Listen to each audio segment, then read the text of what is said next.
Welcome back to my channel. My name is Amanda Rose, and in today's video, I am doing part 2 of my first video where I compare teaching middle school and high school.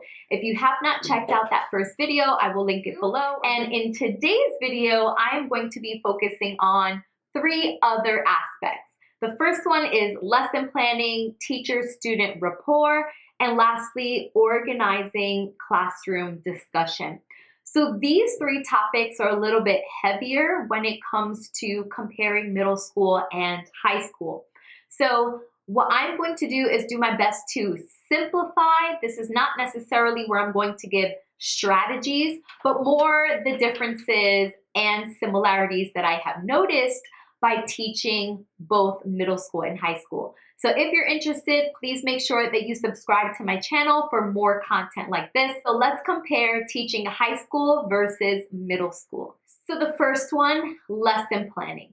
Now, of course, for lesson planning, there is a structure, right? I have an entire video dedicated to how I like to organize and create a lesson plan from start to finish, and I also show you ideas. Now, when I am creating lessons for middle school and high school, my middle school lessons are much more simplified.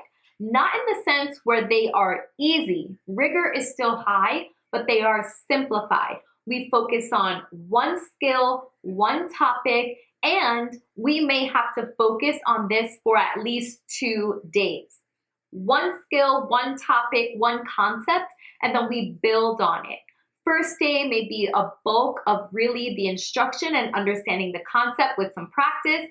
And then the second day, we can really go deep diving into content and add in discussion. Usually that's how my middle school lesson plans go. They are very targeted and very focused, and oftentimes they are very scaled back. When I first started doing the transition from high school to middle school, my principal kept telling me, you're doing too much, you're doing too much. And that's because I was so used to teaching 12th graders and 10th graders. And so in middle school, scaling back, focusing on a topic, allowing students to really grasp and understand the topic, really grasp the skill, is the biggest change or difference that I've noticed between teaching high school and middle school. In high school, you can cover a lot more in a lesson. The topics and concepts are grasped a little faster because your students are coming in most of the time with some type of prior knowledge. But in middle school, a lot of the things that they're learning about are new, and the concepts are new, the vocabulary is new. In high school, sometimes they're refreshers, reminders, reviews, and then they can go into a particular area with a little bit more focus and concentration. And of course, there are also new things. But I will say it's a lot easier to make connections in a high school classroom because students already come in with a lot of world experience and a lot of content. In middle school, oftentimes you have to build on those things, help them make those connections that might not come as natural. So when I'm lesson planning, I focus very heavily on my middle school when it comes to skill and that one concept that I want them to grasp. High school, I can give a little bit more. So for example, if I were talking about civilizations in middle school, maybe for that one lesson, we're only focusing on writing systems. Next day, we can focus on government structure, and the next day. But in high school, I can definitely incorporate government structure, writing systems, and architecture all in one lesson. So oftentimes it's just scaling back, but not like removing the rigor in your classroom. The second one is student-teacher rapport. What I've noticed is being a mean teacher doesn't get you very far. Screaming at your students does not get you very far. There is a way to talk sternly. There's a way to say no versus becoming emotionally charged when you respond to your students. Student rapport for me is the same approach in high school and in middle school. It's actually something that I care a lot about. I have videos also dedicated to this that I can put in my description box, but I always set the foundation of like, I respect you, you respect me, here's what respect looks like for me, let's discuss what respect looks like for you. We all agree that these are ways that we're going to treat each other in our classroom. And when I see those boundaries broken, I address it immediately. I address it as a whole class. I address it individually or maybe to a group of students. If parents need to be called, parents are called. But I really make sure that students know that my classroom is a place where they can be safe, where they can trust that the classroom is not going to be out of control. I never want to be the teacher where the students come to my classroom and you always have those 2 or 3 that are like, I don't want to be here. The teacher can't control the classroom. That is just what an uncomfortable place to be in as a student. And so they may not like the subject. That's fine. You're not going to like everything. But I never want a student to dread my classroom because they feel unsafe or if they feel like they can't learn because other students are being disruptive. So student-teacher rapport is something that's big, right? Asking, how's your day? How are you doing? How was your weekend? I've even said simple things like, wow, you have excellent penmanship. Or if you have a student read out loud, thank you, that was beautifully read out loud.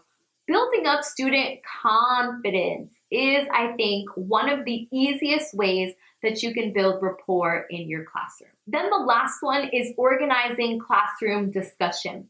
My classroom discussions happen in a variety of ways, and I have a video that I am going to start putting together about discussion. But for me, what I've noticed is it's just really the amount of time that each grade is able to engage in a thoughtful discussion. My middle schoolers, I usually give them about 8 minutes of a discussion. And they have a structure, they have guided questions, they have a note taker section. It's very, very short, but 8 minutes might be long. But this is for groups. This is for at least 4 students, an 8-minute discussion. My high schoolers can engage in a longer discussion, 12 minutes, 15 minutes. They're able to elaborate a lot more on their thoughts. They're able to question each other a lot more. And so I've noticed that my discussions in high school can be a lot more extended if they're given the right tools, accountability to track their classmates, to keep track of themselves, to assess themselves in the discussion. And again, multiple questions is really the way to go. I have found that, again, discussion can happen in both categories, but my middle schoolers, it's harder to pull out the elaborateness of the discussion. They need a lot more probing.